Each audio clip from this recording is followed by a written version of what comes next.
once they formed that circle of defense, the battle went very, very badly for the Indians, and that was probably around 11:30 or so in the morning, because once an Indian or one of the militia would fire, and the Indian would think that he was now loading his gun behind the tree, the other man would jump out and shoot him, and then the other fellow would reload his gun. And again, the Indians tired of that very, very quickly, as taking losses was not, they were a finite number. There was an infinite number of whites, according to their beliefs, and they just kept coming and coming and coming, where the Indians was definitely a finite, there were a finite number of them, and they needed to, that's why they used the ambush so effectively. So with the Indians' enthusiasm waning, and they were of course probably taking scalps, as Butler had offered and St. Ledger had offered $20 per American scalp that day, when the normal price was, I think it was like $8 for a regular scalp, $10 for a committeeman or officer. So they were getting the double the price for scalps. So they were busy taking scalps, and no one was really fighting against the militiamen anymore. So fresh units of loyalists were called up from the camps near the fort, and they disguised themselves as Americans by turning their coats inside out and wearing their hats a little bit differently, and got very, very close to the circle of defense, and actually engaged in hand-to-hand combat with the militiamen. And nothing was so severe as the fighting that day, and in no way did the battle take on more the face of a civil war than when you had the Mohawk Valley Loyalists coming back from Canada fighting against the Mohawk Valley Patriots that stayed there. And the hatred was just unbelievable. Captain Jacob Gardenier, now he was severely wounded. He was pressed to the ground with bayonets through each of his thighs and wounded a third time, and then fought. Another man and he fought to free himself, and he went on to continue to keep fighting, loading his gun. He had someone load his gun for him, but he actually kept fighting on after he had again sustained those wounds. After the war, his pension says that he was incapable of earning a living from blacksmithing, as had been his trade before that. So, but that's just part of the brutality that was. I mean, people were killed with spears, hand to hand, choked, knives. It was very, very brutal. And at that time, just before that, when this is something that needs to be said, when the battle was going badly for the Indians, the whites and Indians still outnumbered the Americans by probably 600 to 160, those that were in the circle of defense. They could have certainly held a parley and said, okay, now look, there's only this many of you left. Look at the numbers you've already lost. Why do you want to keep fighting? Just turn around, go back, we'll let you go.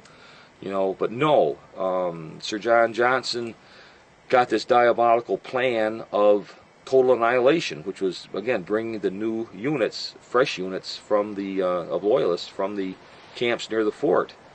And the whole complexion of the battle changed that day to one of basically ambush and then defense to one of total annihilation. But the Americans just were not going to lay down and die. They held that circle of defense. It was not broken. It was not captured. It did not surrender. And later on that afternoon, when about 3 o'clock or so, when the news came that Colonel Willets Sortie, Lieutenant Colonel Willets Sortie from Fort Stanwix, was attacking and raiding the Indian and Loyalist camps back near the landings, near the fort, the Indians first left, and with them gone, the whites didn't want to continue. The Loyalist whites didn't, so they left also.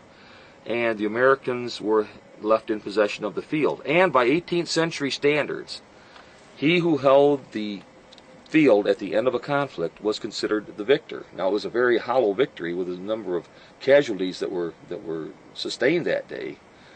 For the numbers involved, it was certainly the bloodiest battle of the American Revolution, and has been advertised as such.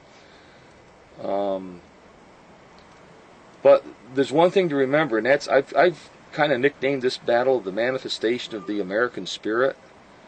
And Captain Private George Walter of the 2nd Tryon, the Palatine Regiment, had this to say: he had been severely wounded, thought dead, and scalped by the Indians. He was found alive after the battle, was taken back to the valley and healed, and survived to be quite an old man. And recounting his action that day, his experience that day, he said, and this quote should be written down for every school kid to read: "That Indian thought I was dead, but I knew better all the time. But I thought I would say nothing so as he would go off."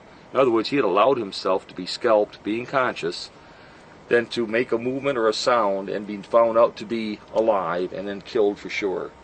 So that was the resolve of those militiamen on that day, August 6th, 1777. Next, Joe Robertasio will tell us a story about Willette's raid. This story was told to him by the Iroquois Indians. One of the understandings that the Iroquois have about the Battle of Oriskany, I've been informed, is that one of the key elements was the capture of their medicines bag by Marinus Willett and his men during their sortie.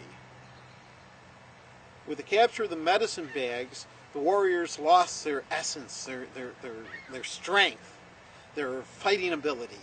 Their magic had fallen into the hands of the continental troops, their enemies, and as such, they could only pull away.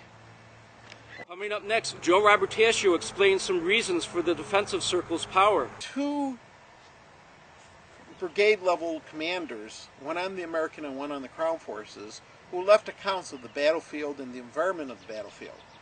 One was Dr. Moses Younglove. His account is fascinating in that he reports that there was a blowdown on the battlefield as they passed through. It had already been blown down. His account also appears to be substantiated by Major John Norris, who was Joseph Brant's son-in-law, and who left an extensive account as he was told it by Joseph Brant. Both parties agreed that at the time of the battle there was a number of large trees blown down on the battlefield, which had happened just a few days before. These trees offered a very important refuge for the members of Train-Climb Militia. But when the roots ripped up, they made instant foxholes, and the trees in a horizontal position made instant fortifications for them. Once the Americans got into the trees, Joseph Brant noted it was almost impossible to get them out because it was like layer upon layer of fortress. The front man was supported by a man behind him which you couldn't get to, and by working together 2 by 2 behind a tree, it was impossible for anyone to come even close to trying to take these men. They were in a reinforced position.